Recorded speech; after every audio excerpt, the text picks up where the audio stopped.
What's good, everyone? This is your host of TARODCAST, Tarod Rashawn, and I just wanted to give a little bit of a disclaimer about today's episode. Today's episode is a little bit different. As you can probably guess, this isn't the normal TARODCAST flow and formula that you are used to, but that is because me and my show were allowed the opportunity and the privilege of being on a very well-known show here in Oklahoma City called The Me and Mine Show, which is hosted and produced by a very, very good and dear friend of mine by the name of Sheba Fisher.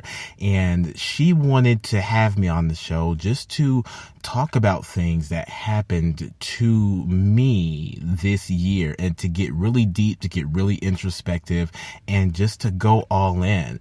And one of the things that I really love about not only this episode, but about this woman is that she is not afraid to have honest dialogue. And I am forever appreciative and thankful and grateful that I was allowed the opportunity to be on her show to talk about the things that you are about to hear in just a few moments. And so I just wanted to say, before we got into the conversation, Sheba, thank you so much for allowing me to represent TARODCAST on your show. I am forever grateful that I had the opportunity to be on the Me and Mine show, and I am definitely going to be back, and our conversation will indeed continue here on TARODCAST. So for all of the listeners out there, if you haven't heard the Me and Mine show, I definitely recommend looking that up. It's definitely on Facebook. You can actually search for it, the Me and Mine show, and it is a wonderful, brutally honest show, and I love it. And when it comes to Sheba being the person that she is, I love that about her. Sheba, I love that about you. So thank you once again for allowing me the honor of being a special guest on your show to talk about the things that we talked about on your show, because you and I both believe that these conversations need to happen. These conversations need to have the authenticity and the honesty that many conversations are so desperately lacking. So thank you for allowing me to be vulnerable and to also tell my story as far as things that have happened and occurred with me and my family this year. Thank you for honoring that, respecting that, and also having a space where we could just talk openly and honestly about those things. And so with that being said, y'all, I hope that you all enjoy the show. And of course, you know where to find me, you know how to support me, all that stuff that I say in my show on a regular basis. But I hope that you all tune in, that you listen, that you love it, and we will be back to the regular programming next week. Y'all enjoy it. Hi, your hostess with the most is Simply Sheba. You know the slogan, I do what I want and not what I can. And what I want to do tonight is introduce you to a dear friend of the show, Mr. Tarod McKnight. Say hello to the beauties. Hey, how y'all doing? We always got to say hi to the beauties because they are the reason why we do what we do. Indeed. I am so excited that you are here sitting down with me. It has been a while. We always make dates, and then because of our busy schedules, we break them. So I'm excited. And beauties, before we started the show, we spent some essential time together. It was totally dope conversation. If you find people that you can talk to them. It's healthy and cathartic. It is. So how's everything going with you?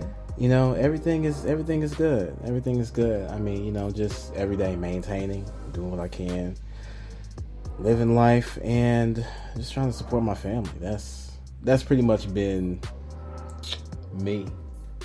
Shit, I get it. Trust me, that's the other, according to the politicians, 2.3 billion people here. COVID has really hit us hard. Thankfully though, just to tell you the truth, I was able to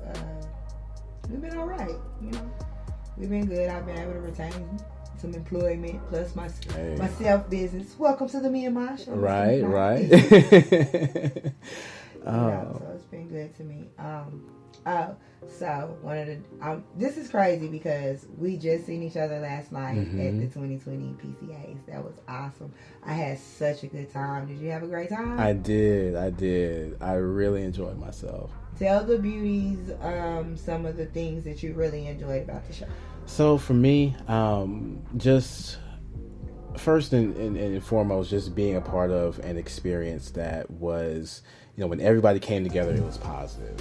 And there's a lot of love being shown, a lot of people that were just genuinely happy to see one another. Right. And it was such like this outpouring of, just love and, just kindness. It didn't feel like really anything or anyone was out of place.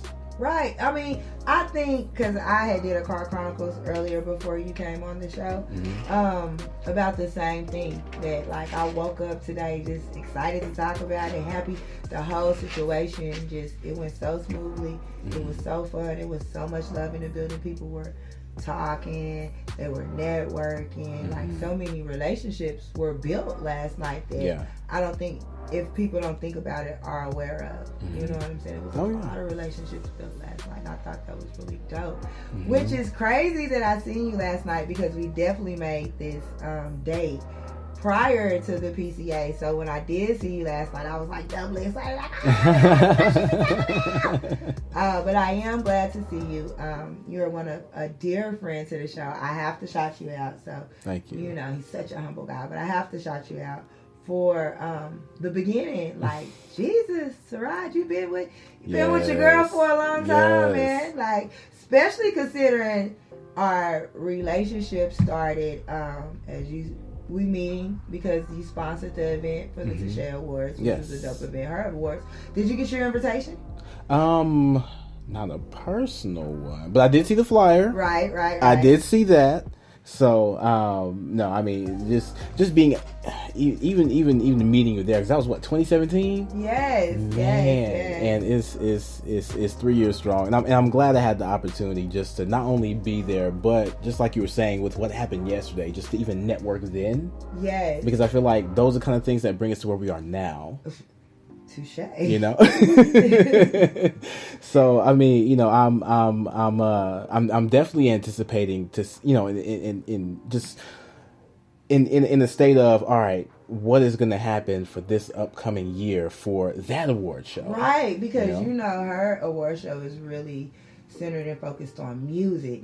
So, of course, I love my beauties. I take them everywhere with me. So we also take them to OCD, City, where we give you Oklahoma's independent artists and beyond, because it's not like we be hating on nobody else. Because if you send it to me, we'll play it. You know what I'm saying? So that's really going to be dope to come and see all of the Oklahoma music scene being recognized.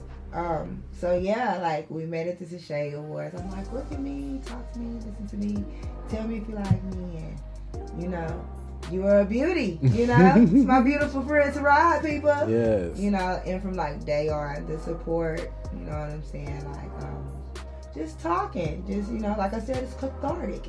Just talking, you supporting, and just pushing the movement of us being together is great. And now we are 3 years later. I know, and I'm so proud to be able to say that you are now the host of TARODCAST. I am. Yes. Yes. Which is awesome. Thank you. When we first met, it was genius.com, which you still work for. I learned this last night. You'll see it in the highlights of the PCAs. Yes. But, that I thought that was totally dope, transcribing lyrics for artists and whatnot. And now you have added something to your resume, TARODCAST. It is so dope of a show. Tell the beauties how TARODCAST came about. TARODCAST, well, this podcast was one that came about because honestly, I want to say around 2018, 2019, I actually started just listening to podcasts. And in listening to podcasts, I was just like, just different interests. Because like for me, I'm a geek. Sometimes I like sports, sometimes I don't. Just depending on who's playing. But I was wanting to look for media that, for me, because I grew up with Pokemon, so that's like my childhood thing. And so for me, I was like, well, I want to listen to people. We have so much in common. Sorry. No, you good, but we have so much in common, beauty. But we do also have an age gap between us. So, Pokemon came out in my generation. I particularly, I was more of a gargoyle type of girl. Yeah. So I wasn't Ash throwing, I like Goliath, oh, Brooklyn. Right. Look, before we knew who Keith David was. Right. But again, we have a lot in common. Right.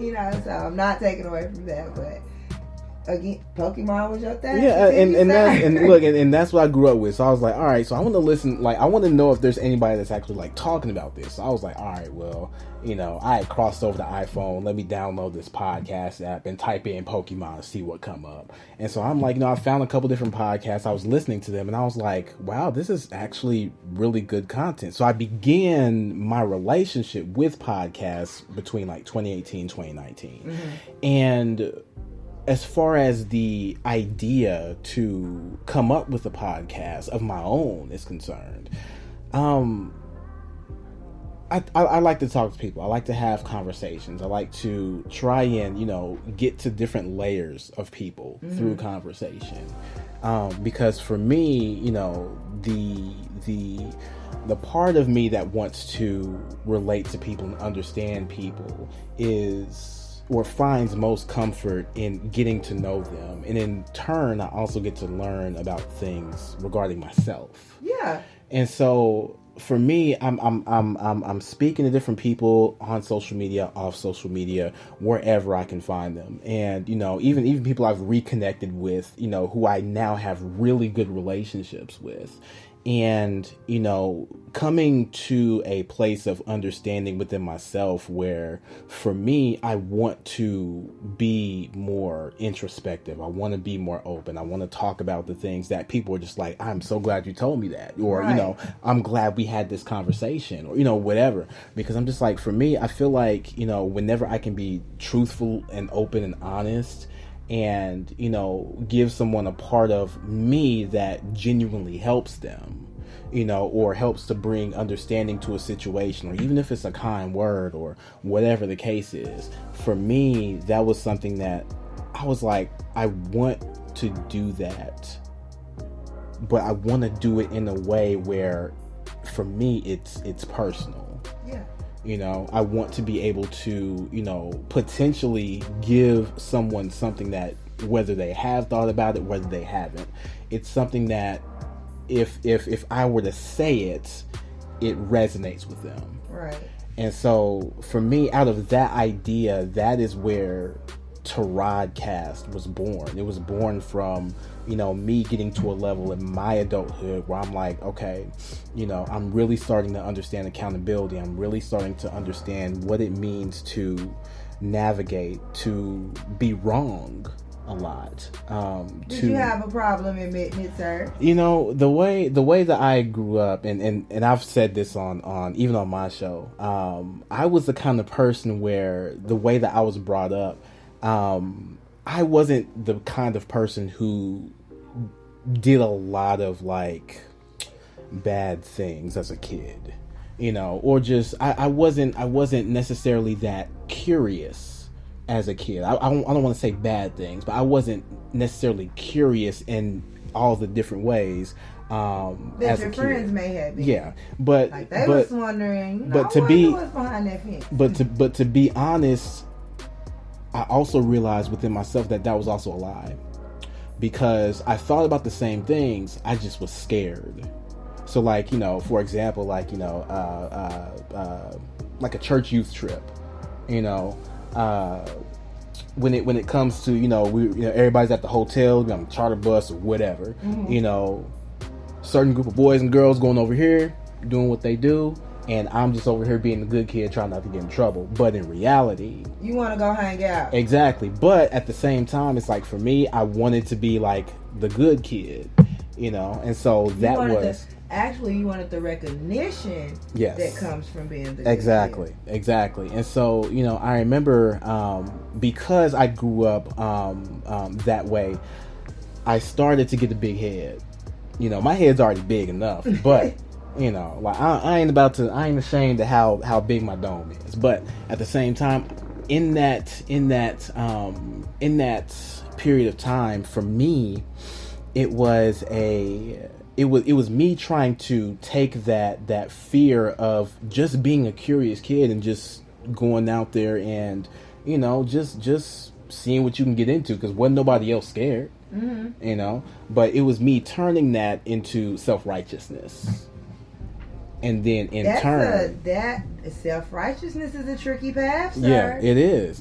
And so it's like, for me, I'm now, because of that recognition that I think I'm going to get, I started turning into the person that would, downplay a lot of people, a lot of things, even if I wasn't saying it directly to a person. Like, for example, ain't nothing wrong with going to the club, but I would downplay going to the club because I'm the kind of person that, I want to go to the club, but you didn't go in the club. Exactly. So I'm just like, pointing fingers like, it's only a certain type of person that goes to the club. And I'm just like, trying to get some points. Do you think you assess that attitude and said things in that nature, not just from a fear of it, but because you weren't able to, because you didn't overcome your fear, it made you a little resentful towards the people that were able, that took the chance, and it worked for them. Like, the people said, I'm going out, right, and I'm supposed to have a good time. The fact that you wanted to maintain a certain disposition, whether it be for parents, social, right, however, do you feel like the reason why you would say only a certain person goes to the club is because it made you a little resentful of not going? Yeah, and that's exactly it, to be quite honest, because for me, it was, again, it was that fear that led me to thinking the things that I did, and also just realizing that, for me, I did not have the courage just to get up and do something, because I'm trying to look at situations from a standpoint of, maybe I can learn from this person's example, so that way I don't have to do it. But I follow that creed, so I understand. And so, but at the same time, it's like, also, I am keeping myself from situations, because and again, I talk about it on my show, like, I was still a virgin up until about 22, 23. What? And so so it's like a lot of people, but the reason why I say that is because, for me, it's not like I didn't think about having sex with nobody, or I didn't try to. It's just that, for me, the whole concept of premarital sex, fornication, if you want to throw that word onto it, as far as what I believed back then, it was something that, again, it was a fearful thing for me to think about, and fearful in the sense of, would it damage me as far as how I'm seen? Or would you appear to be exactly damaged? Right. Would people start assessing things in stereotypes and or biases on you that you don't feel like should have been attributed to you? I totally understand. My woo was not because, that I'm like, oh shit, you took so long to do it.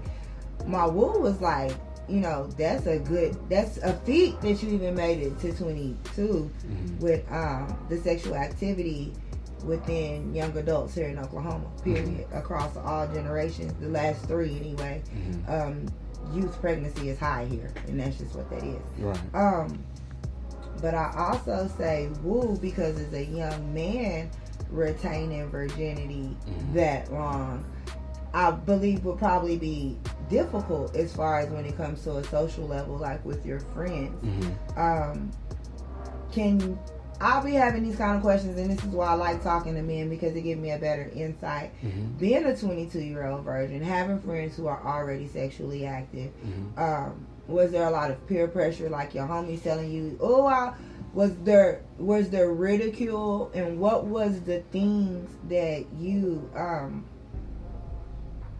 like when you did lose your virginity? Was it more so the moment, I love her, this is what I want to do, or was it because of the ridicule or the resentment or the things that may happen? Well, for me, the people that I surrounded myself with, it wasn't necessarily something that was, you know, just a consistent or constant topic of conversation. And so, you know, for me, it wasn't necessarily pressure. But for me, I was in love with the image and the rarity that I believed I had as far as what that could look like. And so, as a matter of fact, back when Urban Roots was open, I had performed a piece there called, and it was an actual poem that I wrote called... That cucumber water was so great. You ain't lying. But, yes. But there was a piece that I wrote, and there may be a beauty or two in attendance who may have been there. I don't know. But I wrote a poem called Because I Am a Virgin. And it was a poem that, for me, it was stating that, yes, I am a virgin, but I'm still a grown-ass man with thoughts of doing everything that a regular person would want to do to you, a regular man would want to do to you, but I just so happen to be a virgin. Because it's not that we don't think the same, you know, but I remember doing that, and it's funny because after I did that piece is when I met my wife, and we also did another piece as well called PX3, and that was like a 3-part poem with choreography. Right, and it was very, very, very sensual. But yeah. So you all did erotic poetry called PX3. I got to go find this. I know it's a video somewhere. It might be. It might be. It's on somebody's archive. Right. But yeah. And so for me, you know, just and also just getting back to the original question. For me, just the things that I did to build up the image of myself that I wanted, it inadvertently also pushed a lot of people away, because what I was saying and what I was doing, the way that I presented myself, it was, oh, you must think that you're better than everyone else because of what you're saying and because of what you won't engage in, or, you know, just different things like that. And you had the little snotty attitude like I did, and that's the thing. It's like, you know, for me, I was like, when I look back on those years, it's just like, why did I allow myself to do that to myself for so long? And so, you know, time passes. I meet my then girlfriend, now wife. And as our relationship continues to grow, you know, for me, I am beginning to basically renege on a lot of things that I used to say, you know? And that posed... Oh, go ahead. Do you believe age may also have some things, you know, with I think, age comes experience, is right. why I say this. And I think so, you know, because... you were pretty young. Yeah. Snooty. You know no, I mean, look, and that's it, you know, and that's it. And start it's like... hitting you. No, and that's exactly it, because it's the real part of life. Because adolescent and young adult, because I'm not going to say just adolescent, because our 22s, 25s, you know, we still have this ideal of what we're not going to be, what we're not going to put up with. We haven't learned sacrifice. We haven't learned, it don't matter what you want, this is what happens. Right. You know, you haven't learned those things yet. So, that's why I was asking, do you think age, along with that experience, kind of changed your attitude as well? Yeah, because for me, that's when I really started, you know, looking at accountability for my own actions and the things that I have said up until these points where I was starting to really change and transform. And so for me, it's like I realized that there were a lot of people that, you know, regardless of whether or not they had an actual valid point against me, I would argue them down because I didn't want to be perceived as wrong. And I realized... So even when you knew you was wrong, you still wouldn't concede? Yeah, I was like, in my head, I was the worst kind. I was the worst kind because it's just that like... might be a little of your alpha tendencies right there. I mean, I don't know. It might. Narcissism. No, because I mean, when it... And that's the thing. It's like, I am not afraid to admit that, you know, back then, yes, I was very narcissistic about myself. Right. Because, you know, I felt like I was pure. I felt like I knew everything. I felt like I had advice for everybody, you know? Right, exactly. You know, and that's the thing. It's like, I'm not afraid to say it because I know how far I've come from that. Right. And to be quite honest, like, even this year, I in my head, I call it like my apology tour, because I knew that for me, as far as making peace of mind within myself, there were some people that I know that I pushed away. You also had to make peace with them. Exactly. You know, and you know, I'm very glad to say that I was received with kindness. You know, and that was something that really let me know that as far as the changes, the growth, the maturity, everything that has been, you know, leading from those years up to now, it actually does mean something. Right. And so for me, that was one of the biggest things, because again, you know, and I promise I'm still on topic, but you know, these are the things that really led me to, you know, like I always say in my show, the show is always about introspection, thinking about, you know, the things that make me who I am, where I came from to where I am now, and where I'm trying to go, you know, thinking about those things and finding the confidence and the courage to speak on those things, you know, without fear of judgment or anything like that. Like, I wanted to be able to communicate these types of lessons that I learned, so that way, if somewhere with someone it relates, or it gives them something to think about, you know, or to even be a conversation starter in their own house. Right. You know, I wanted to be able to give those pieces of me, because for me, it's, you know, not only is it, you know, me trying to be as transparent as I can, but it's therapeutic. Right. And, you know, it lets me know that, you know, you have been on this journey and you're still on this journey. And so there are going to be things about you that you learn. There are going to be things about you that you like, things about you that you dislike. But those are the things. You don't love all the stuff that you like. Trust me. I'm like, ooh, I'm this. Look. I'm that. Right. Then they gonna be like, when the stuff that you don't like come in, that is the true journey, because those are the things that you have to deal with. Except you spoke, you know, frequently about telling your truths and being able to give pieces of yourself. You said something about being transparent. You have been very transparent within this journey. I've also seen it. The Beauties and I have had a chance to see it through the podcast. We spoke about your then girlfriend, now wife. You all currently were very transparent in a journey that you all went through. You talked to us about it through the podcast. You, even through your social media, you know. As you said, I take it that this was a therapeutic process for you, and not just you, but her as well. You all dealt with mental health. Can you tell my beauties a little bit about, and not with you, this is a rare thing, where we have gentlemen who are willing to be transparent when it comes to things that are wrong.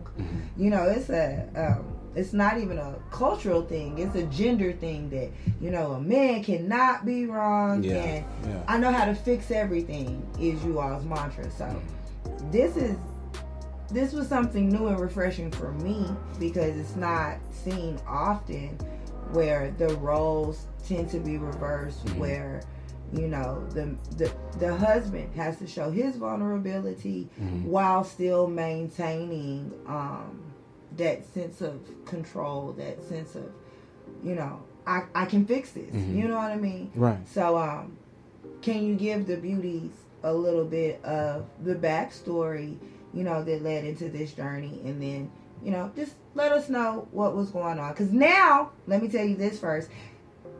Friend is doing wonderful. The wife is doing wonderful. God is good. The baby's doing wonderful. Yes. Because there's been kids that he done had and everything. In Kid.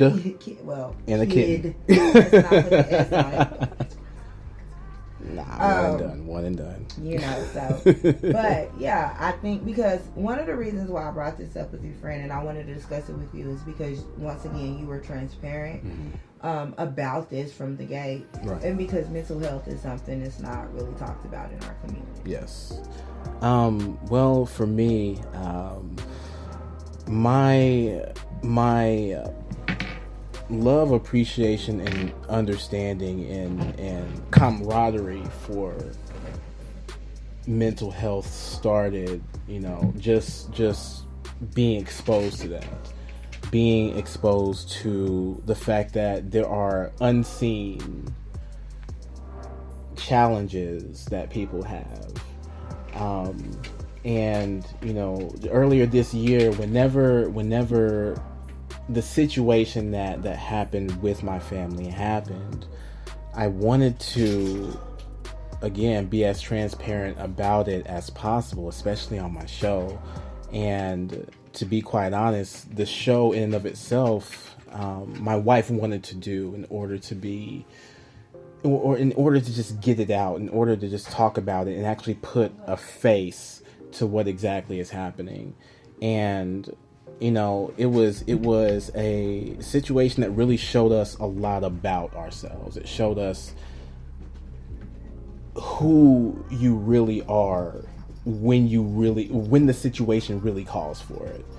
And for me, choosing to engage in this process, and to allow my wife the opportunity to just talk about her experiences and what she sees and what she's gone through, in that episode.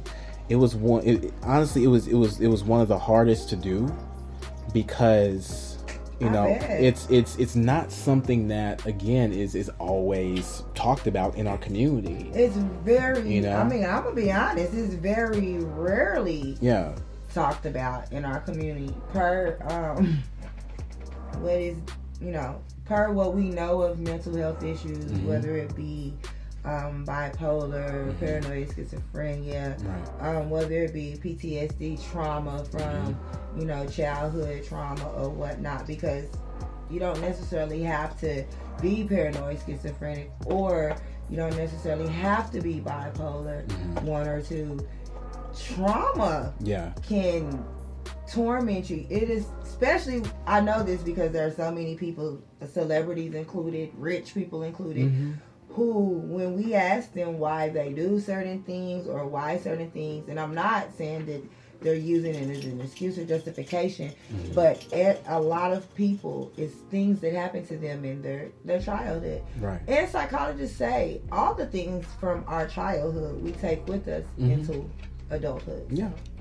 I mean, and with that being said, yes, all of that is definitely things that I learned just along this journey, because the things about us, it's like, again, we, if you have a brain as a human, then it doesn't disqualify you when it comes to what you look like, as far as whether you do or don't have a mental health issue or whatever. It can be with anyone.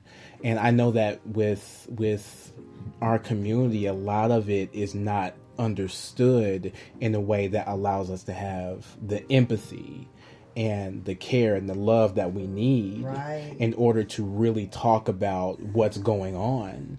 Because again, it's like, just because you can't see it, it doesn't mean that it's not there. Said invisible scars. Exactly, and I feel like when it comes to those who deal with any type of mental health issue, it's as far as what I've seen, because for me, I don't necessarily necessarily have a specific diagnosable mental health issue. Right. But I know for a lot of people that do, they wish it could just be visible, because, you know, it would give a lot of people more understanding. Exactly. Because, like, if you have a cold, you're coughing and sneezing. But when you're depressed, it just looks like you don't want to get out of bed. Right.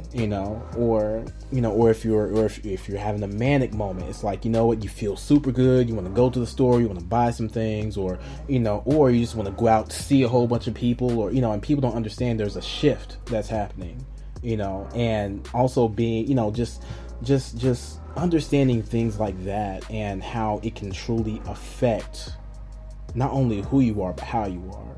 You were married a while though before this arised in your family.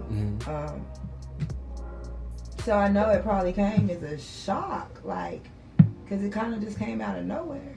Well, when it comes to these types of situations, the level, there's different levels. Yes. And I was going to ask you what were the, because that was my question. I'm sorry. I don't mean to interrupt you, but that was my question.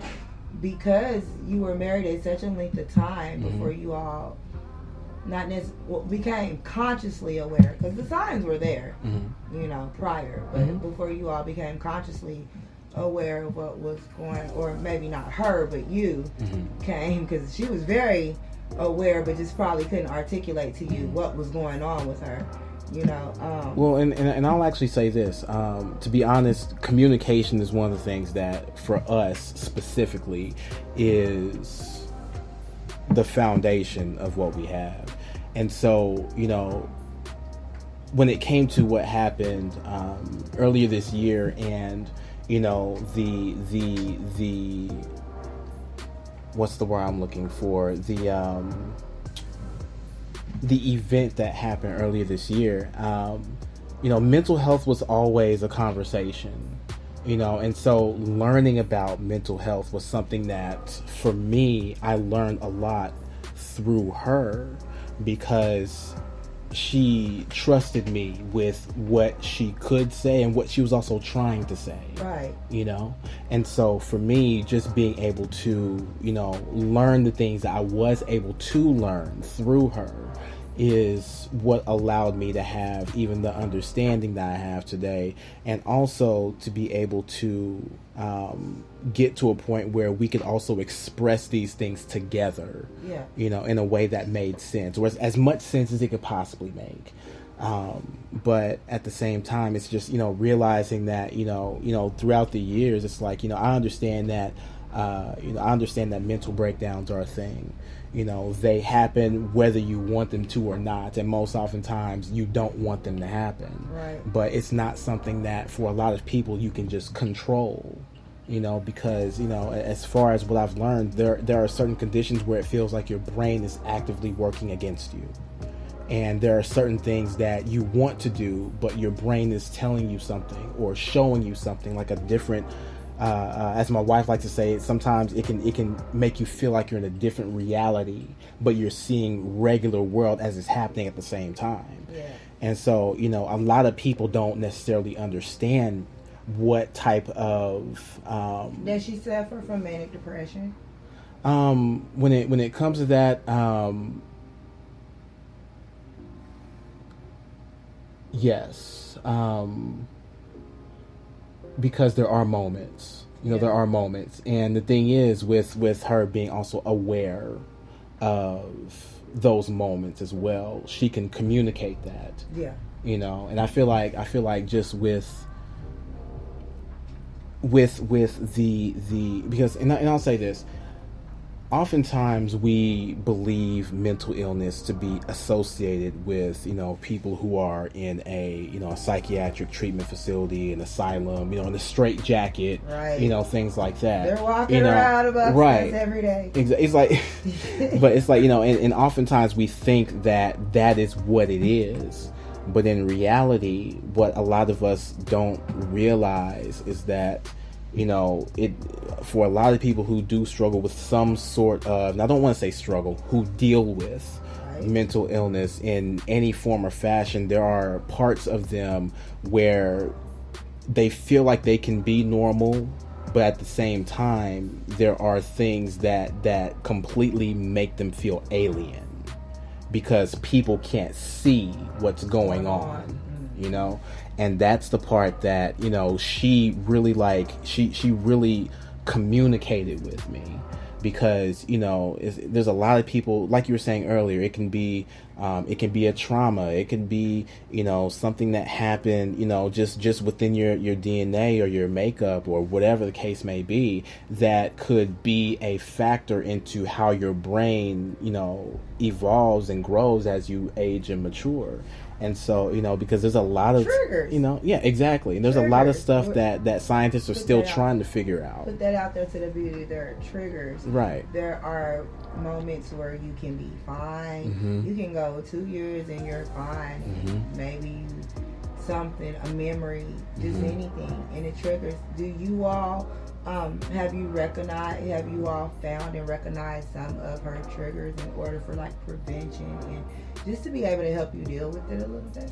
You know, for us, it's like I said, it's constantly and consistently about communication. You know, like I was saying earlier, as far as even my journey towards, you know, trying to be and being the man that I am now, you know, there were parts of me that, yes, could be identified as triggers because, you know, there could be a certain thing or a certain thing I say or, you know, something like that where, you know, those types of correlations, you know, could possibly trigger, you know, what's called like a low as opposed to a high, you know, like high being manic, low being depressed, you know. And so, you know, those kind of things, you know, just being able to even understand those things about myself, right, you know, to where when it comes to communicating and living in a way where, you know, we all have the ability to be ourselves, and to understand and respect one another, you know, it's one of those things that it definitely took a lot of conversation and a lot of growth and understanding from me, because again, there were a lot of things about myself that I also had to fix as well. To even help deal with what she was going through. Right. You know, just to be able to, you know, reconcile within myself. So that way I could, you know, fully have the most open heart and open mind I could have to everything that she was giving to me. You know, the highs and the lows. And so for me, it's like it's do you love this woman? You know, to be able to want to understand and to want to be there, because, you know, I feel like, you know, a lot of people don't really even get that to that level within themselves, you know, asking themselves the question, do you want to be in this situation? Do you want to love this person through everything? You know, because everything is good when the days are good, right? You know, but at the same time, Those it's like, lows. Yeah, exactly. And so it's like, do you want to be there? It's similar to when when people, I've been married, I've been with my husband married 15 years, so. Congratulations. Woo! I mean, but considering some of the older couples we've talked to, they'll laugh at us. You know, thank you. I'm not taking away. Thank you so much. Thank you, Jesus. He still put up with me. But like I said, compared to some of the, like, this is where I got it from, because, you know, early in marriage, we complain. You know, they have that thing like your first 5 years, if you make it, you know, you're solid or whatever. But then we find people who divorce, you know, after 30. But it's like I tell people when they're complaining about the minute things, like certain things about their mate, you know, because there are things that are gonna just stress us out about our mates, right? As far as like little things, big things, or whatever. But is it something that you can you live, like, what if they never change is the thing. Like, we're always looking to, like you said, you were introspective. There was some things about oneself that you had to change in order to be more productive to your marriage. Right. You know, and even helping her deal with her issues. But then we also have little things like, I think of my deal breaker is snoring, because that shit causes murder and divorces. So, you know. But like, say for instance, snoring. Let's take snoring. Something, you know, like snoring.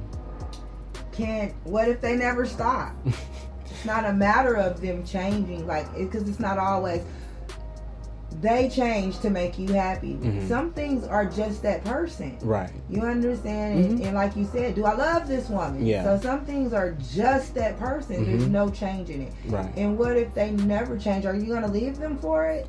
So this is how I want to answer that question, because the things that when I say things being changed or changing things about myself, it's more so in regard. I get what you're saying. I'm just saying for those people who, you know, have those minute complaints. Like, oh, he just grates the cheese the wrong way. Like, you know what I mean? What if he always forever he go to the left instead of the right? Is that worth, like, oh no, I mean, your whole, no. So for me, it's not necessarily just the grating of the cheese. It can also be something like, maybe he's not as articulate or expressive, or she's not as expressive, like forthcoming with the feelings, and you're a very forthcoming with the feelings person. So in your mind, because you're so giving with your emotions, your spouse is supposed, I hear this all the time, your spouse is supposed to be so returning in emotion. But at the same time, you want somebody to understand your love language, you have to understand theirs too. Exactly. So what if your spouse is just not that expressive person, that they express their feelings in the manner you do verbally? Maybe verbal is the way you express, but maybe that's not the way they express theirs. Now you say, you really will, because this has happened where marriages have broke up because he won't tell me how he feels. Yeah. He has, but you haven't focused on yourself to say, bitch, I'm gonna quit nagging and really look at what this man is doing to see how he's telling me how he feels. Right. It might be when you trip and he gets really quiet, that's the sign that, you know, not right now. Or maybe if he gets really agitated, you know, the conversation's supposed to come in. I mean, there's other things besides verbal expression, but you have women and men who will dissolve great relationships because they're a certain type of way, they expect their spouse to be this kind of way. And I'm not saying, you know, don't accommodate or compromise, but I'm saying there are certain things that are just that person. Yeah. And we're always focusing on changing our spouse as opposed to some things about ourselves. Right. So for me, the when it comes to the subject of deal breakers, those are, as far as my house is concerned, we mainly look at the characteristics and traits of a person. You know, the things about how we believe, or the things that we decide to say, and also how we say things. You know, one of the biggest things in our house, one of the things that my wife will tell anybody that she loves about me is that she says that I fight fair when it comes to arguments. Like, I'm not somebody, and I know there are a lot of people out there, when they get mad, they get, you know, they start calling out their names, and if that's how you fight, that's how you fight. If that's how y'all work it out, cool. But, you know, I'm just like, if that's how you do it, I'm not, you know, I'm not in y'all's relation. I ain't a third. So, you know, when it comes to that, I'm like, if that's what y'all do, okay. But for me, when I think about arguing, I've been toxic. That's what I can say. Not like I'm a relationship expert. 15 years was not like everyday tea, birds and shit. You know what I mean? Whew, you don't even make it 15 years if you have an idea that every day is going to be Cinderella singing birds. You know what I mean? Right. So. And that's the thing. It's like, for me, when I think about arguing, despite the heightened emotions, despite, you know, all of that, what I want to try and do ultimately with the conversation is get to a point of understanding. Right. Because for me, you know, being able to do that, because again, like, my first thought isn't to get mad and start calling you out your names and trying to like tower over you, you know, to make you like just, or to strong arm you into conceding to what I'm trying to say. Exactly. You know, for me, I'm just like, Right. So for me, if I'm trying to express what I believe, then I want to be able to do that. But and at the same time, even in the heat of that moment, although it may be hard, I do want to listen to what you have to say. So that way, if I am missing something, again, I can admit if I'm wrong. I just want to make sure that there's understanding on both sides. So that way, at the end of it, we can at least come back together and be like, you know what? Okay. Right. Calm down, and it's just like, all right, we know the purpose of that conversation now, and it wasn't empty, because again, I'm not gonna sit here, now 7-8 years ago I would try and argue somebody down just to if I was right or wrong, just to make sure that I felt that I was right.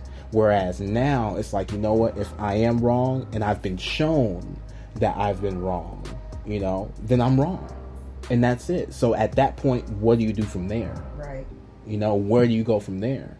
And just like things like that, being able to have those types of conversations, to in that sense fight fair, is one of the things that for us is another one of those foundations, because again, it's like, if we don't agree on something, we at least know that we can talk to each other about it, as opposed to letting something, bubble, sizzle, and then burst, and then it's all these emotions flying anywhere and no real conversation is being had. Right.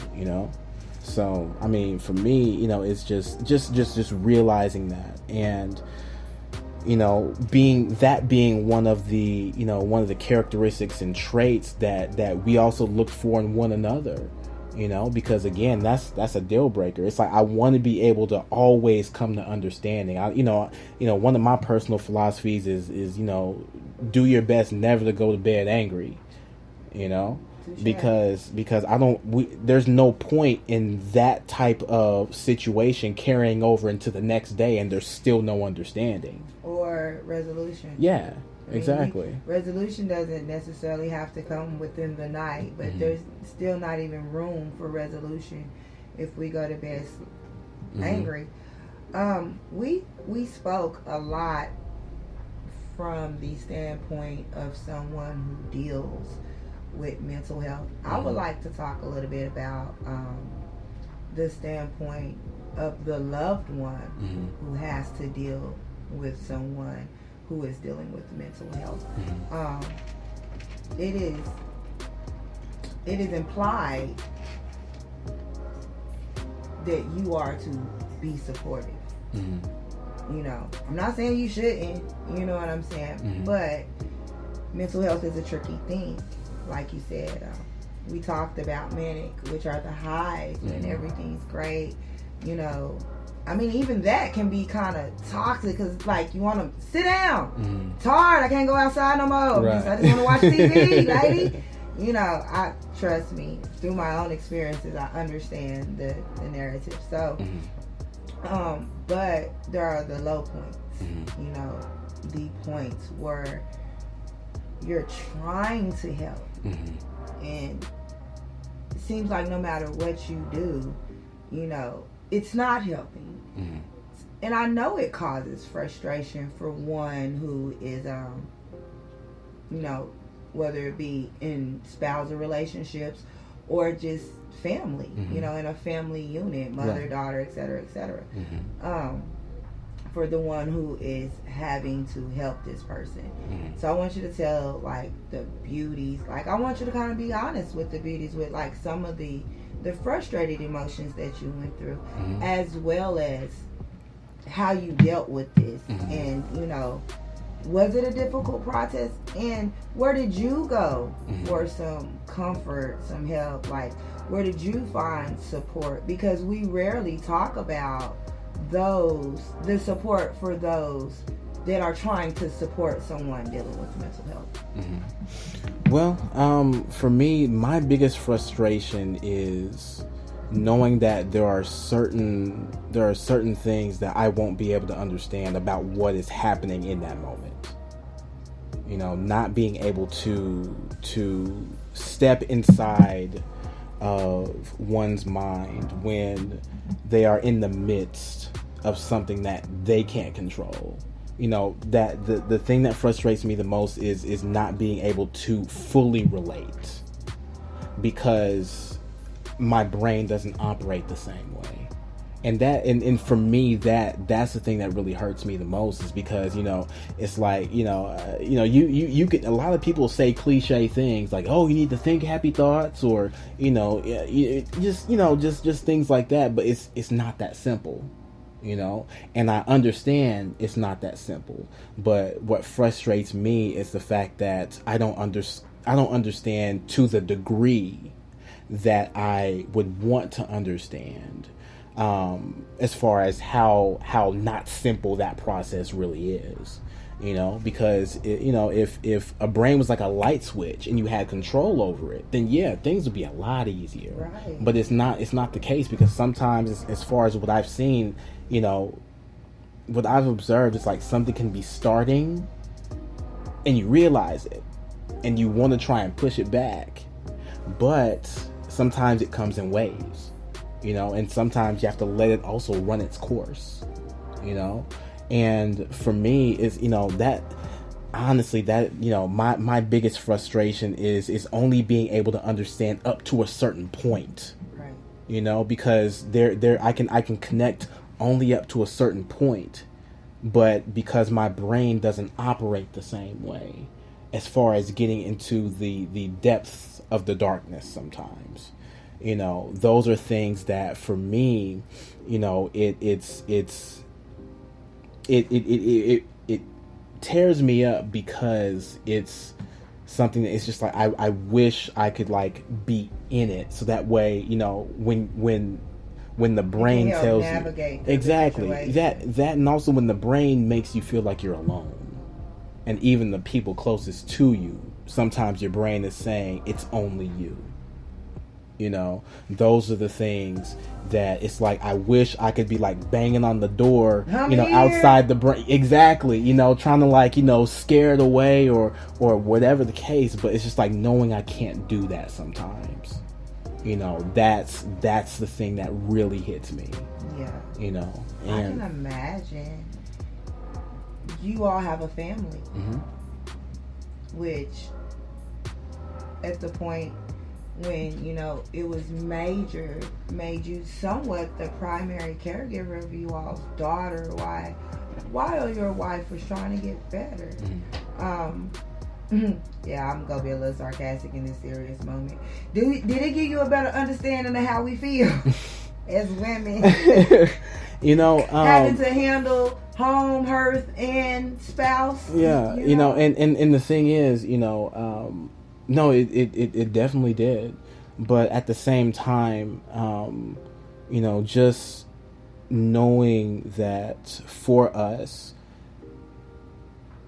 we had to keep everything together. There's no point in letting things fall by the wayside. There's no point in being so caught up to where it's just like and not to necessarily say that somebody can't or that they're not entitled to feel the way that they feel, because people handle things in many different ways. Right. But as far as me being husband, father, as far as like understanding what my responsibility is in this moment, I knew that as much as it hurt, I also had to make sure I stood tall and I stood firm, so that way when we started transitioning back into normal routine, it didn't feel different, because the last thing I want to do is create this atmosphere where where you step back into a situation and it feels like you're walking on eggshells. Mm-hmm.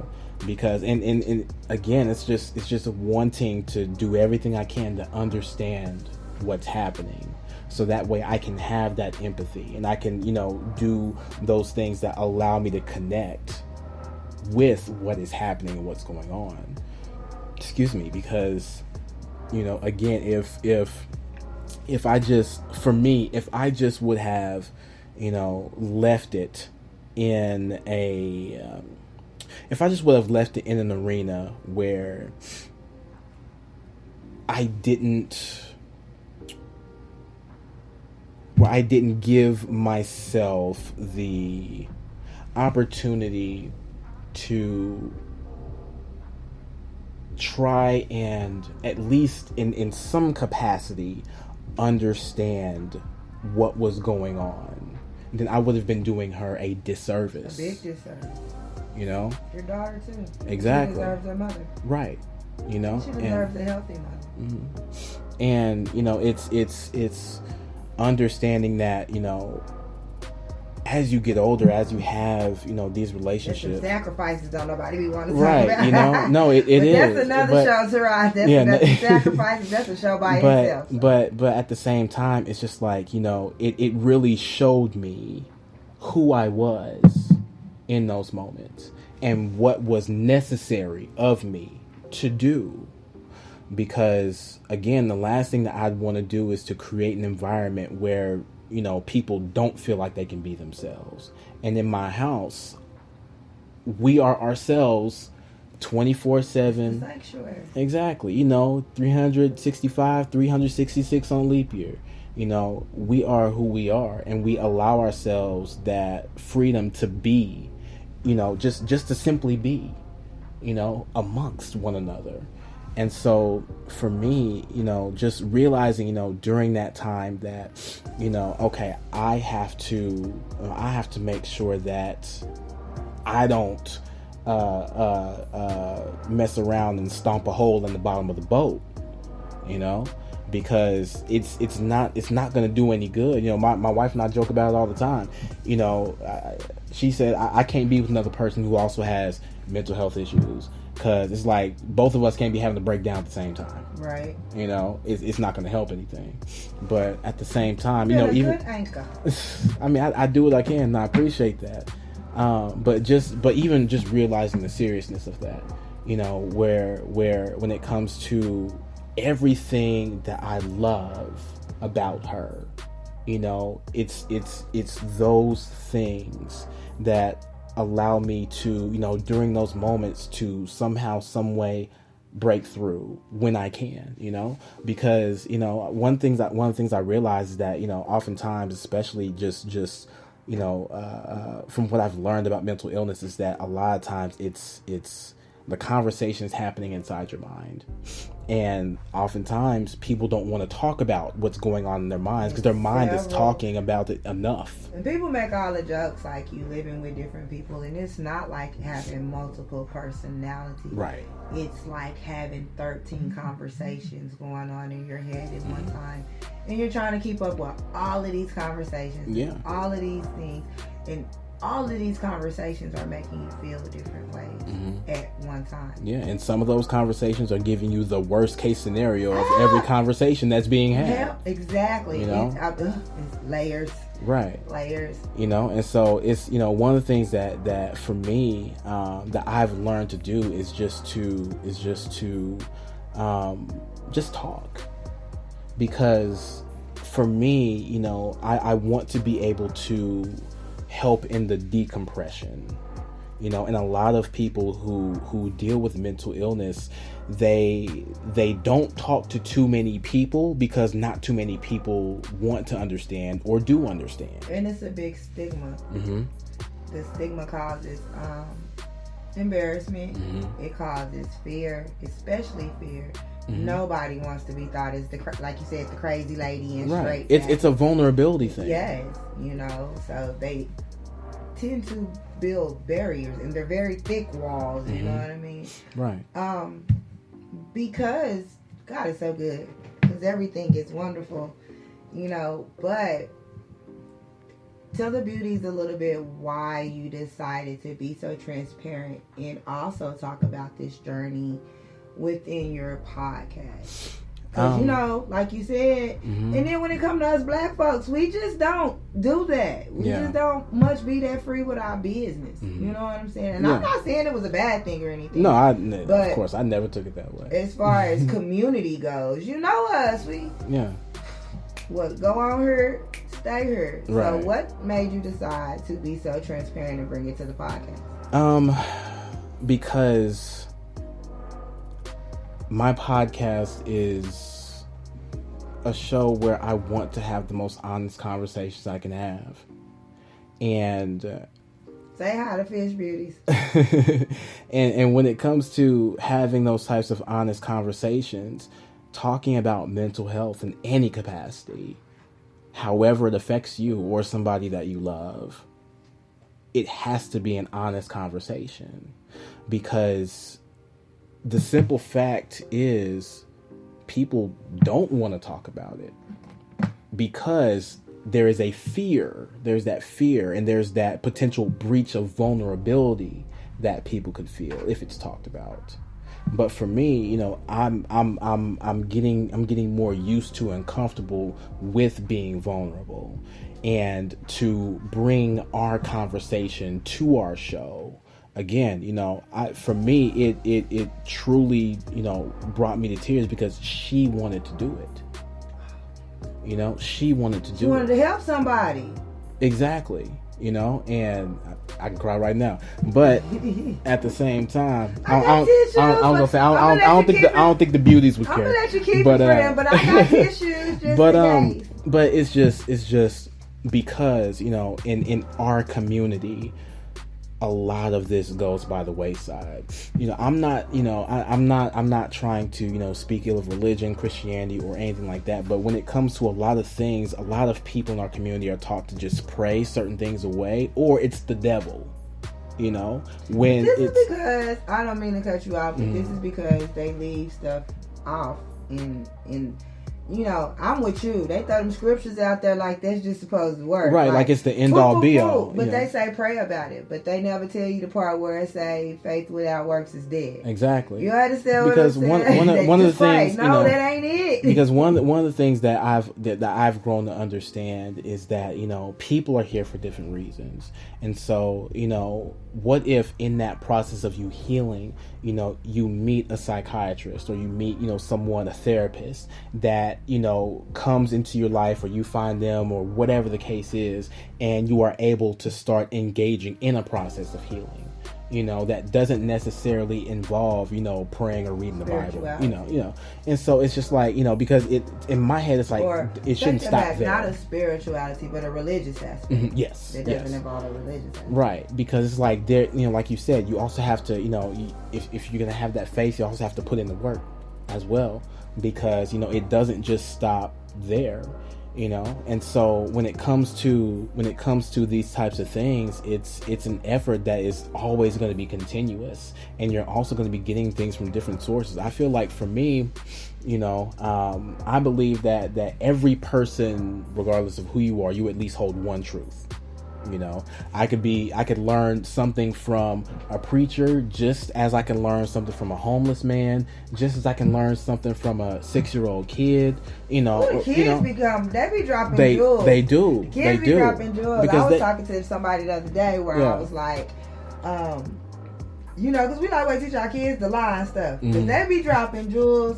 They be telling the truth, and then we be like, don't you say that. Like, right. They'll hurry up and be like, mama, that ain't what happened. Mm-hmm. You know, but the kids, sometimes they'll give you a better reflection of yourself because they brutally honest. Mm-hmm. Like, they don't have a censor on what immediately comes to their mind. Yes, no filter at all. To them, no filter at all. And you know, and so for me, that is my philosophy. And so it's like, you know, I when it comes to being able to, you know, look for those different avenues that will aid in your healing, you know, I believe that there are multiple places you can also go in order to do that.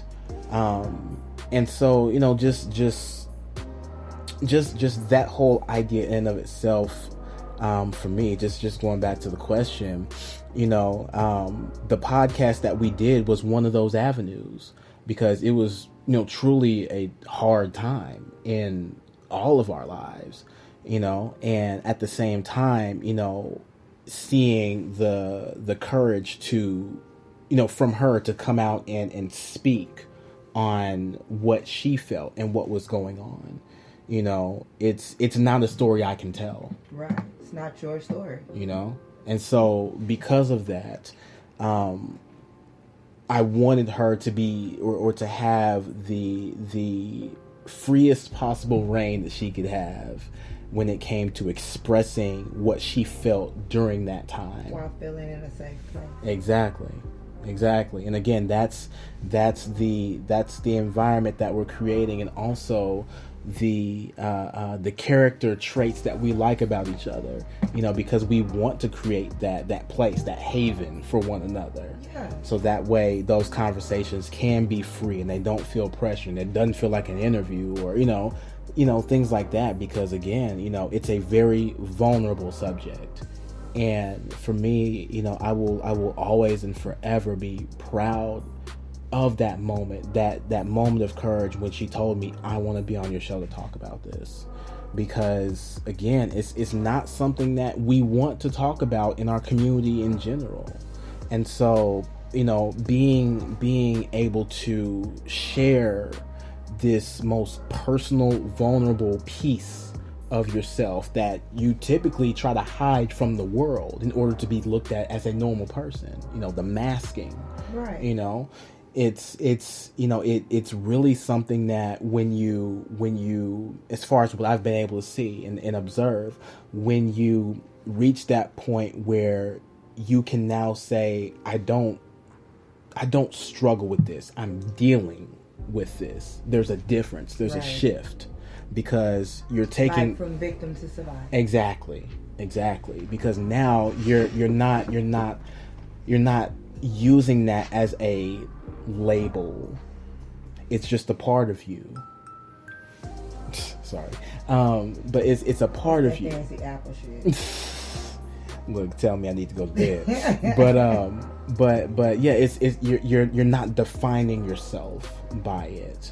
Instead, you are living with it. You are dealing with it. Taking it as it comes.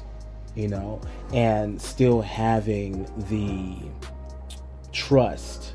In our relationship, still having the trust with one another that we will continue to love each other through it all. Because one of my, and this might be a little radical, but one of the things that I have grown to believe about love, and feel free to agree or disagree. I'm here, first.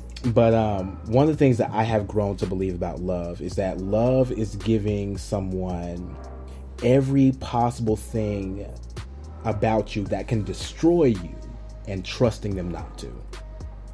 I do agree with the sentiment. I can totally agree with this sentiment, because that is the ultimate thing that you can do. That is the ultimate trust, to place one's vulnerability, because no one likes the feeling. Like, everyone finds when they're feeling vulnerable, they try to find something to make them feel stronger. So I can agree with that sentiment. I don't disagree at all. I'm glad that you came on the show to talk about this. One of the reasons why I don't have, Dr. Susan and her PhD is because when it comes to, and I'm for therapy, so I don't want anybody to, black people, go get you some help. Please. I'm like, look, you can't talk to your sister, mama, cousin, go talk to the stranger. I promise I ain't gonna hold no judgment. Look, if anything, and this is just my, side note conversation, but if we were to ever receive reparations in America, I feel like therapy for everyone should be included, because there are a lot of things about ourselves that we repress, that we don't want to think about, or we just simply just put all the way back, that we never really address until something big happens, or you are triggered, or whatever the case may be. And so unlocking and unpacking those things that within our heads that we sometimes just don't think about, I feel like that is important as far as understanding who you are and why you are. Because again, it's like, I see it all the time, in movies, you'll see a lot of men where, like the women are asking, why are you like this? Oh no, stuff like that. And it's just like, you don't take time to like actually go back and figure out yourself. I'm like, you're okay with just doing the same things over and over and over again, hurting people. Yeah, they are. It's the definition of insanity. Yeah, people are insane. They don't know it. I thank you. I mean, no, seriously, thank you. Like I said, one of the reasons why I asked you on to talk about this topic in particular is because of the experience and going through it. I found, like I said, we could have had some therapists or something to give us our... Traditionally, therapists don't go through the things that they talk to you about. But I found with people in our community, and just hurt people and people, broke people, you know, just people that go through what we go through, tend to relate more, understand more to experience versus, you know, someone saying, this is what you should do. They relate more to, this is what I've been through.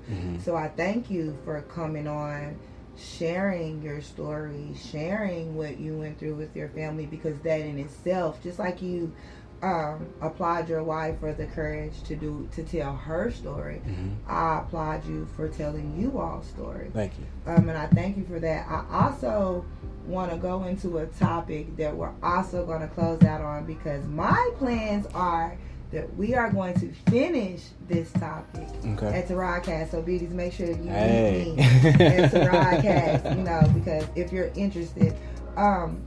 We were speaking a bit earlier about being inclusive and exclusivity.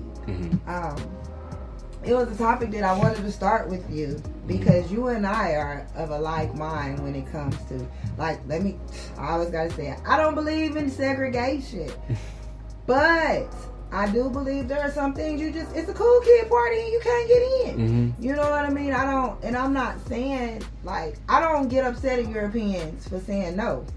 Can't come over here. That's their club, okay? Right. I'm more interested in starting my own club where I can tell somebody, because I'm in an understanding that we're dope. We're like gold. Again, something I'm going to talk about on TARODCAST. Why I know for a fact, like, no one can ever change my mind that I know black people are gold. Now, I mean, like, the actual bars, you know, okay. Yeah.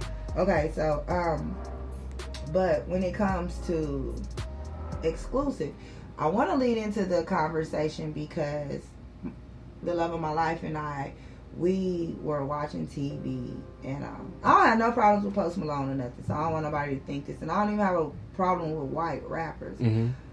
But for you've been a beauty, so you know for the 3 years that we've been doing this, that I've been saying these particular words: protect the culture. You understand what I'm saying? I bring this up because, like I said, I was talking to the love of my life. And I am coming to I have been come to an understanding. My mission is to bring other people to an understanding that this is our culture. They have slung the words hip hop around to a point that you have become blinded to some things. So I'm looking at Post Malone. He's on Jimmy Fallon. Shout out to the Tonight Show. That's my favorite.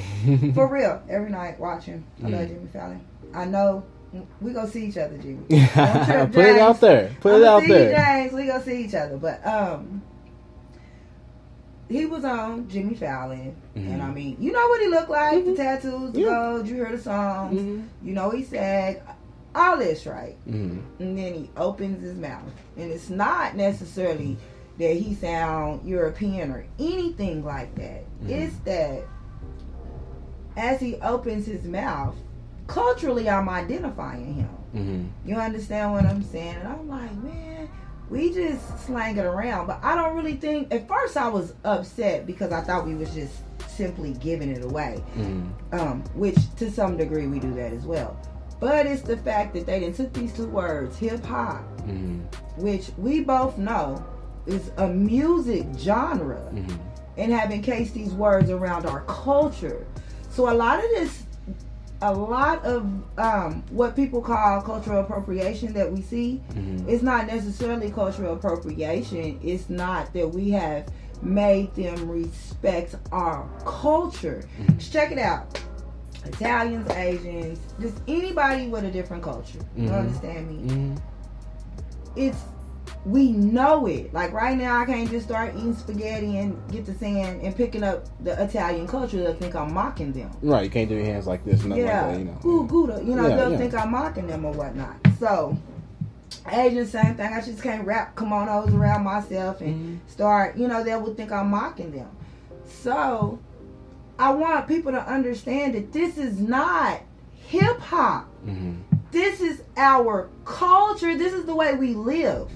You understand me? The things that you're picking up and putting in your music and the clothes you putting on and the teeth you putting in your mouth and the accents that you're acquiring, this is not the gimmicks of hip hop. You know, they say if you're hip hop, you're supposed to look like this. A&R people are purposely putting these clothes and putting these narratives on these rappers. You know what I'm saying? And even black ones. I took Post Malone first because he's not. Even rappers are saying that if you're going to be in the hip hop genre, you have to look, dress, talk. And what I'm saying is it's not a genre. It's not a gimmick. This is our culture. This is just me every day getting up. Them clothes that they wear, that's not a style. Yeah. That's how we wear our clothes. Just like the Asians got kimonos. The Italians got them nice shirts and they greasing their hair. You understand what I'm saying? This is a part of our culture. Yeah. And sometimes I feel as though you mock us. You understand? Because you didn't put on the stuff. You didn't start just doing it because you woke up today and felt like it's something that you wanted to do. And it's not your culture. And I'm not knocking DJ Khaled when I say this. I think giving this example will bring a better point to what I'm saying. Okay. DJ Khaled is a great producer. You know, because I don't think people understand when I mean culture. When I'm talking about ours, they understand perfectly when I'm talking about someone else's. So DJ Khaled is a bomb producer. I play his songs, all that. I'm not saying he's a culture appropriator by no means am I saying this. So I don't want to be in the blogs tomorrow. She said he's appropriated, because that's not what I'm saying. But he's Middle Eastern, is Palestinian, if I'm not mistaken. Something along those lines. Yeah, I haven't researched exactly. Me either, but so I don't want to just put it. Just something along those lines. He's not Black American. Right. I've seen his parents or whatnot, and they are traditional from around those parts. So, from the time you're born until you actively can supervise yourself to go outside, your parents, that's who your friends are. And whoever they introduce you to. Right. Anything you know is what they've been putting in your face, saying to you, this, that, and the other. So what I'm saying is until DJ Khaled went to kindergarten, if his parents were immigrants here and he's a generation whatever American. You understand? Till he went to kindergarten, they was in there with the ding ding ding and the incense, and I don't know if they Orthodox Christians or Muslims. I don't know. What I'm saying is he adhered to the culture. It wasn't until he went outside and met Ricky Ross that all of a sudden he was like, this is dope. Yeah. What is that? Oh, I like the sound of that. Yeah. That is the shit. I like your pants. And Rick was like, yeah, bro, put them on. Then you were adopted into another culture. You understand what I'm saying? Which we nice like that. Come on over here. You kick it with us. No, we do that. We do that with so many different types of everything people, you know, so it's just like, you know, but you know, and again, it's like, you know, you'll hear, because, you know, it's in every hood, you know, it's every school, you know, that's in the hood or whatever, you know, there's that Asian girl that identifies as black, calls herself Blasian, you know, or there is, or you know, just people, you know, people like or even white girls who call themselves like Oreos. Or just Oreos. Wiggers in my day. Yeah. You know, and it's just like, you know, you'll have these people who grew up, you know, in these same neighborhoods, but they're just not black. But we include them. Because I don't have a problem with you. On my block. Yeah. I'm talking about you come from Delaware, you know what I mean? Massachusetts. And you got like, you can put some black people in your video, or even like Matt, whatever. Where I know for sure when you grew up, like, okay, I'm back to Cali. I know for sure when you go to when I go to my mama's house, I still sound like this. You understand me? Right. Mama, what you doing? You understand me? I guarantee you his mama is not in there like, get your motherfucking ass out the kitchen.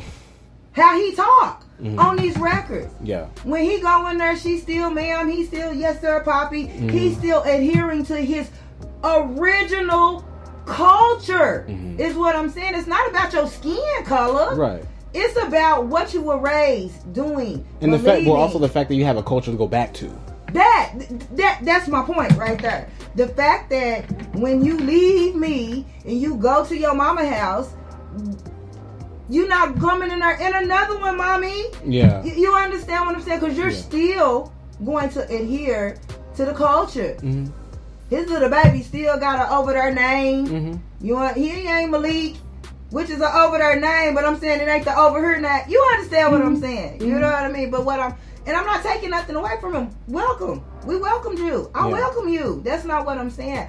What I'm saying is, though, we need to just stop being so welcoming all the time.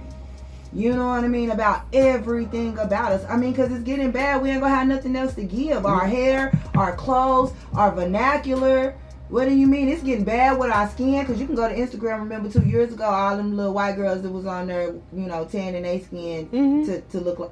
Yeah. I mean, bitches black as me. Oh, yeah. You understand what I'm saying? Oh, no, I totally believe it. You go like 6 years back and she is blonde and blue haired. You know, blue eyed. So, I mean, that type of stuff. I'm not calling him out. I'm just saying, I'm trying to point out the differences in culture. Yeah. His culture is not, like you said, black American. You understand what I'm saying? It's not.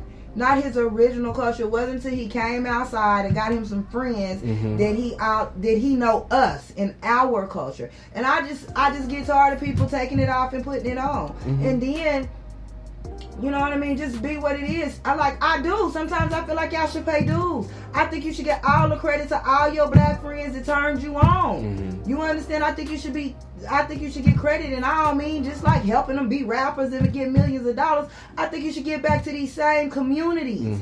You understand? These black communities and things like that, and not just one for a tax write-off. I mean, because you are really using the resource, our life. Because I'm gonna say it again, I sound like this all the time. I look like this all the time. I've been getting my hair braided my whole life. I did not turn 29, get a black boyfriend, and now I got braids. That's a process. That's a bonding process between me and my mama. Right. Them braids. That solidified a bond between me and my mother, for like it has for all the other little black girls. It's not a fashion statement. It's not a fashion statement. That's bonding time. That's self-representation. That's my mama showing me how I'm supposed to look. That's my culture. Again, I can't wrap nothing around my head and just say, ooh, this is what it is, without offending someone. Right. It's bad enough when I love myself and I be like, black is beautiful. They get upset. So I definitely can't try to acclimate or adapt to their cultures.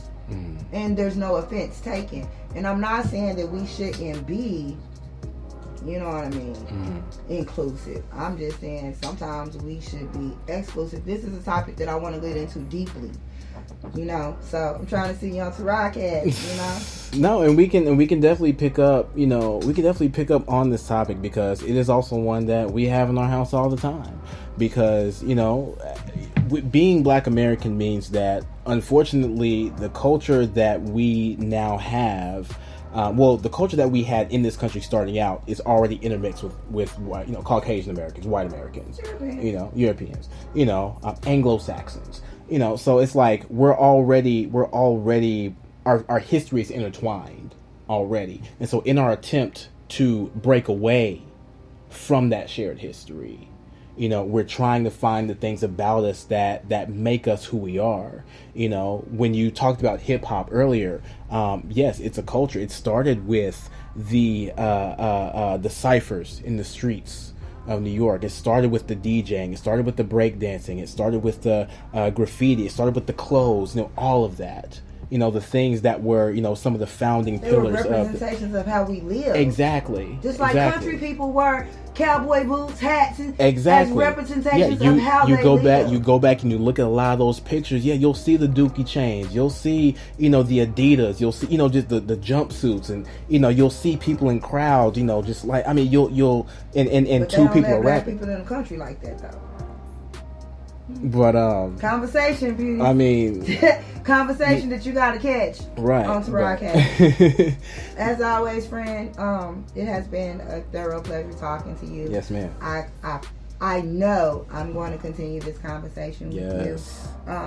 For my beauties that are not aware where they can find you, please enlighten them so they can go check you out. Gotcha. Well, me as a person, I can be found on pretty much all social media except for TikTok. Won't ever do it. But Tarod McKnight on Facebook, on Twitter, Tarod Rashawn, Instagram, Tarod Rashawn. And then my business page, CRTN-T Multimedia. I have a Facebook page for that as well. CRTN-T Multimedia and Production LLC. Twitter at CRTN_T. Same for Instagram as well. Snapchat as well, but I don't really use that much. But it just depends. My daughter she likes to do all the filters. So I mean, whenever she's on it, okay. And then for my podcast, I also have a Facebook page for my podcast. I didn't want to have to try and manage too many pages on too many different social media sites. So my regular business page on my Instagram and my Twitter has all my TARODCAST stuff. But on Facebook specifically, I have a TARODCAST page. And so you can find me there. Also, my podcast can be found on pretty much many. Where you listen to your podcast. Yeah, exactly. All of the major streaming ones. If you type in TARODCAST, I'm going to pop up. My show is going to pop up, and that's where you can find me. That's where you can listen. And I appreciate everybody who does take a few moments, whether you're cleaning, driving, sleeping, getting ready for the day, whatever. If you take some time to listen to my show, I appreciate it. That's all I ask for. I definitely thank you for coming to see me. Yes. I know the beauties will appreciate this insightful and informative conversation. As always, thank you for being so forthcoming. Thank you for being so honest. Like I said, for most of our black men out here, that's a very hard thing to do. You've been taught to, just hold everything in and hold everything down. Right. So, I really appreciate you coming out, just hanging out with me. Yeah. Beauties, this has been Mr. Tarod McKnight, your host of the TARODCAST. As he did earlier, he left you all his information. Make sure that you go tune in. I am your hostess with the most, simply Sheba. The slogan, I do what I want and not what I can. Again, I'd like to thank Mr. McKnight for coming to see us. Beauties, I hope to see y'all in traffic. COVID getting better, so it looks like it might just be possible. But if not, make sure you picture me wrong. Thank you, sir. Of course. And that's our show, y'all. But before we close in our traditional TARODCAST fashion, I just want to give a very, very special shout out once again to you, Sheba, and your show, the Me and Mine Show, as well as all of the beauties who were listening in and just showing all the love that they not only just on a regular basis show you, but also that they've shown me. And to all of you who are listening, thank you for listening to our conversation, and thank you for being a part of it. And if this is your first time listening to TARODCAST, here on my show, we always close our show out like this. Wherever you are, whomever you are, I want to always encourage you to be more introspective and vulnerable with yourself. Know who you are, trust in who you are, and love who you are. Thank you so much for listening. And for those of you who would like to follow the Me and Mine Show, all you have to do is go to Facebook and type it in exactly as you hear it, the Me and Mine Show. It'll bring you directly to the page, and you will also be able to see the live and in-person post-production of this conversation. So if you want to see our faces, if you want to see our hands move, you want to see us laugh, everything, then make sure to check out the video version of this very conversation on the page of the Me and Mine Show. It's going to be up soon if it isn't already up now. But again, thank you all so much. Sheba, again, thank you so much. We're definitely going to continue our conversation here on TARODCAST. So I'm definitely looking forward to getting that conversation on our show. It's going to be an awesome conversation, and I can't wait to dive into that subject matter. So with that being said, y'all, again, I've been your host, one of your hosts tonight, Tarod Rashawn, and I hope that you make every effort to find and keep your peace. Till next time.